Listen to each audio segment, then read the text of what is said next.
Dear students, I am Mohammad Tariq. I am with the lecture 6 of biology first year.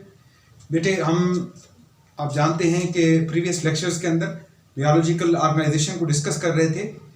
तो हम बियोलॉजिकल organisation को discuss करते हुए जो नेक्स्ट लेवल है हम उसको देखते हैं। बेटे जो नेक्स्ट लेवल है वो है ऑर्गेनाइज लेवल ऑफ ऑर्गेनाइजेशन। बेटे एज वी ऑल नो के different molecules of different types different molecules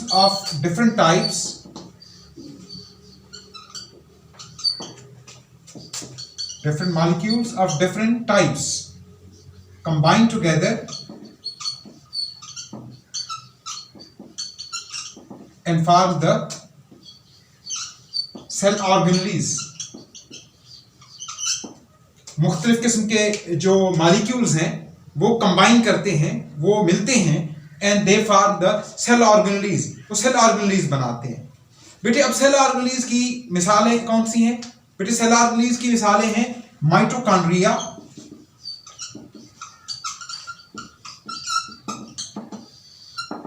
endoplasmic reticulum, Golgi bodies, ribosomes। These are the example of the cell organelles। ये सेल ऑर्गेनेलीज की examples हैं, cell organelles की मिसालें हैं। बेटे अब हम देखते हैं कि सेल ऑर्गेनेलीज क्या होती हैं। The cell organelles actually these are the subcellular structures। Cell organelles are the subcellular structures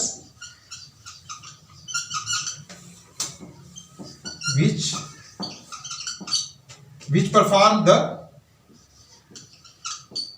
particular functions। बेटे सेल ऑर्गेनेलीज क्या होती हैं? बेटे सेल ऑर्गेनेलीज क्या है? These are the subcellular structures। ये सबसेलुलर स्ट्रक्चर्स हैं, यानी सेल के अंदर पाए जाने वाली वो साख्तें हैं which perform a particular function, जो कि मखसूस फंक्शंस क्या करते हैं बेटे?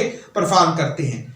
अब हम अगर इस सेल का स्ट्रक्चर ड्रा करें, ये वो साख्तें हैं जो कि सेल के अंदर पाई जाती हैं। ये वो स्ट्रक्चर्स हैं, ये वो एक्टिव और परमानेंट स्ट्रक्चर्स हैं जो कि सेल के अंदर पाए जाते हैं। अब ये सेल का स्ट्रक्चर है, इसके दरमियान में न्यूक्लियस मौजूद है। इसके बाद these are the endoplasmic reticulum. ये network of channels endoplasmic reticulums हैं। ये सेल ऑर्गेनेली है जो कि यूकैरियोटिक सेल के अंदर पाए जाते हैं। इसके बाद these are गोल्गी बॉडीज। ये गोल्गी बॉडीज हैं।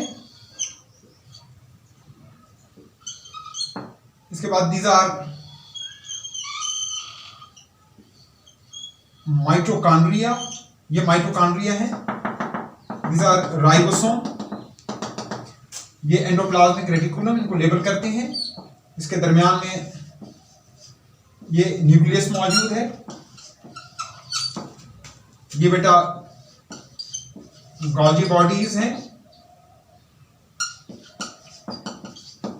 ये अहम तरीन सेल ऑर्गेनेली माइटोकॉन्ड्रिया है और ये ग्रेन्युलर स्ट्रक्चर्स राइबोसोम्स हैं।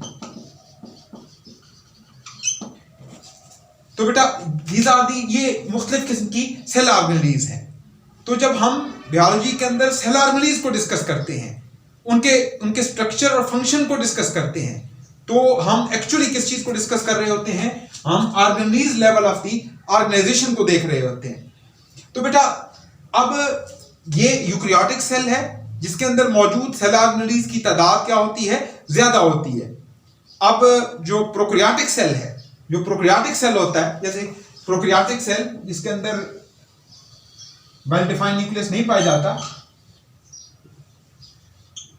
ये बैक्टीरिया है।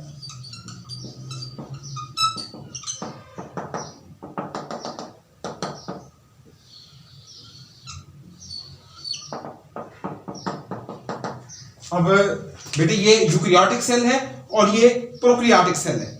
तो इनमें मौजूद जो सेल ऑर्गेनेलीज की तादाद है वो भी डिफरेंट है।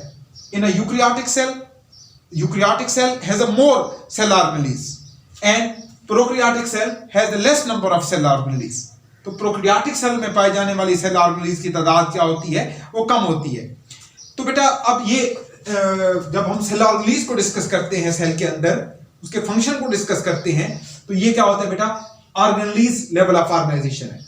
इसके बाद जो हमारा नेक्स्ट लेवल होगा वो क्या होगा बेटे, वो होगा cellular level of organization.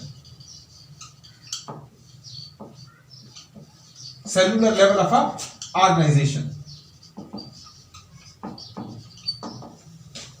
Cellular level of organization ये होगा भाई कि जो डिफरेंट सेल ऑर्गेनेल्स हैं, different cell organelles coordinated together, different cell organelles combine together and form the cell, और सेल बनाते हैं। जो डिफरेंट सेल ऑर्गेनेल्स हैं दे assemble together, they combine together, वो आपस में मिलते हैं, वो आपस में कंबाइन करते हैं। जो डिफरेंट सेल ऑर्गेनेल्स हैं they combine together, they coordinated with each other, they assemble with each other and form the cell, और सेल बनाते हैं। सेल क्या है? Cell is the basic structural and functional unit of the living organism. जो cell है वो तमाम living organism का बेसिक स्ट्रक्चरल और फंक्शनल यूनिट है। यानी कि तमाम जो लिविंग ऑर्गेनिज्म है उनकी जो साख्त है, उनका जो स्ट्रक्चर है, वो सेल से मिलकर बना हुआ होता है। और जो मुख्तलिफ लिविंग ऑर्गेनिज्म है उनके अंदर जो मुख्तलिफ फंक्शंस हैं they are also perform by the cell. वो भी कौन परफॉर्म करता है बेटे? वो भी सेल परफॉर्म करता है। That's why we say the cell is the basic structural and functional unit of the living organism. अब बेटे मुख्तलिफ ऑर्गेनिज्म के अंदर कुछ ऑर्गेनिज्म ऐसे होते हैं कि जो कि सिर्फ एक सेल पे मुश्तमिल होते हैं, which are called as the unicellular, जिनको हम क्या कहते हैं? यूनिसेलुलर ऑर्गेनिज्म कहते हैं। जो एक ही सेल के ऊपर मुश्तमिल होते हैं they are called as a unicellular organism, उनको यूनिसेलुलर ऑर्गेनिज्म कहते हैं। और जो कि बहुत सारे सेल्स के ऊपर मुश्तमिल हो they are called as multicellular organism.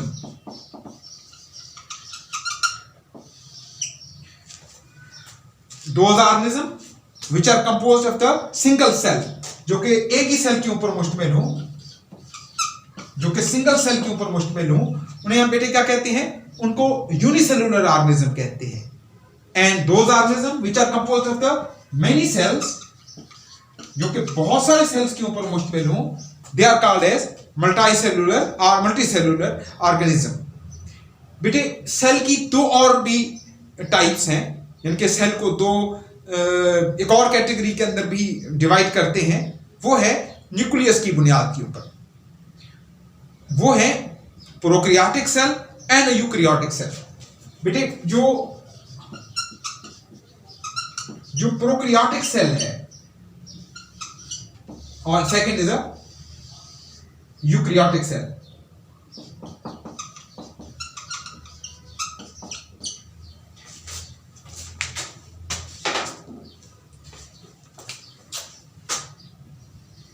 Prokaryotic cell कौन से हैं? दो cells which do not have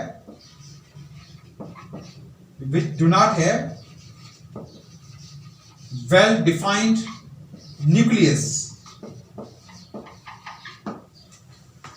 बेटे प्रोकैरियोटिक सेल ऐसा सेल होता है which don't have well defined nucleus, which lack the well defined nucleus, जिसके अंदर well defined nucleus नहीं पाया जाता, उसको क्या कहते हैं? उसको प्रोकैरियोटिक सेल कहते हैं। And the cell which have the well defined nucleus,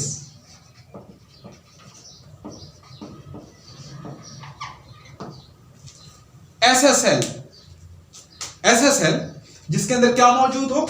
जिसके अंदर वेल डिफाइंड न्यूक्लियस मौजूद हो, जिसके अंदर बाकायदा न्यूक्लियस मौजूद हो, तो उसको हम क्या कहते हैं? यूकैरियोटिक सेल कहते हैं।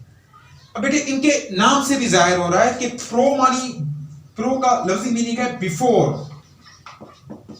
और कैरियन का लफ्जी मीनिंग है न्यूक्लियस। तो दीज आर बिफोर न्यूक्लियस, इनके ये वो सेल हैं जिनके अंदर अभी न्यूक्लियस एवॉल्व नहीं हुआ, न्यूक्लियस की यहां पे एवोल्यूशन नहीं हुई। जो यूकैरियोटिक सेल है, यू स्टैंड फॉर ट्रू, इनके दो cells which have a true nucleus, वो सेल्स जिनमें ट्रू न्यूक्लियस पाया जाता है, जिसमें वेल डिफाइंड न्यूक्लियस पाया जाता है, जिनके अंदर वेल डिफाइंड न्यूक्लियस मौजूद होता है, उनको हम क्या कहते हैं? उनको यूकैरियोटिक सेल कहते हैं। अब जो प्रोकैरियोटिक सेल है उसकी मिसाल कौन सी है? वो है बेटे हमारे सराउंडिंग के अंदर पाए जाने वाले बैक्टीरिया। जो बैक्टीरिया हैं उनके अंदर क्या होता है? उनके अंदर प्रोकैरियोटिक सेल पाया जाता है। इसके अलावा साइनोबैक्टीरिया, इसके अलावा जो साइनोबैक्टीरिया होते हैं, साइनोबैक्टीरिया उसके अंदर भी क्या है? They also lack the well defined nucleus, उनके अंदर भी वेल डिफाइंड न्यूक्लियस नहीं पाया जाता। बाकी जितने भी ऑर्गेनिज्म हैं, चाहे वो प्लांट्स हैं, चाहे वो एनिमल हैं, चाहे वो फंजाई हैं, उन तमाम के अंदर क्या होता है बेटे? वेल डिफाइंड न्यूक्लियस जो है वो मौजूद होता है, उनको यूकैरियोटिक सेल कहते हैं। अब एक और बात भी आप शायद ऑब्जर्व कर रहे हैं, वो ये है कि जो बात अभी मैंने एक मिनट पहले भी बताई कि जो प्रोकैरियोटिक सेल है इसके अंदर मौजूद सेल ऑर्गेनेल्स की तादाद क्या है? वो कम होती है। जो बैक्टीरिया है they have a lesser number of the cell organelles, जिसमें सेल ऑर्गेनेल्स की तादाद क्या होती है? कम होती है, क्योंकि ये सबसे पहला इवॉल्व शुदा सेल है, सबसे प्रिमिटिव सेल है प्रोकैरियोटिक सेल।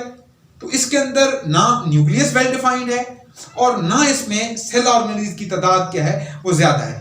अलबत्ता इस सेल को देखें, ये एक यूकैरियोटिक सेल है जिसके अंदर क्या है? वेल डिफाइंड न्यूक्लियस भी मौजूद है और इसके अंदर सेल ऑर्गेनेल्स की जो तादाद है वो भी क्या है बेटे? वो भी ज्यादा है। अब नेक्स्ट ये होता है कि जो डिफरेंट सेल्स हैं दे कंबाइन टुगेदर, वो आपस में मिलते हैं और मिलने के बाद they will form the tissues बनाते हैं। तो टिश्यू लेवल ऑफ ऑर्गेनाइजेशन को मेरे बेटे हम नेक्स्ट लेक्चर के अंदर डिस्कस करेंगे। तो आज के लिए यही कुछ है। थैंक यू, अस्सलाम वालेकुम।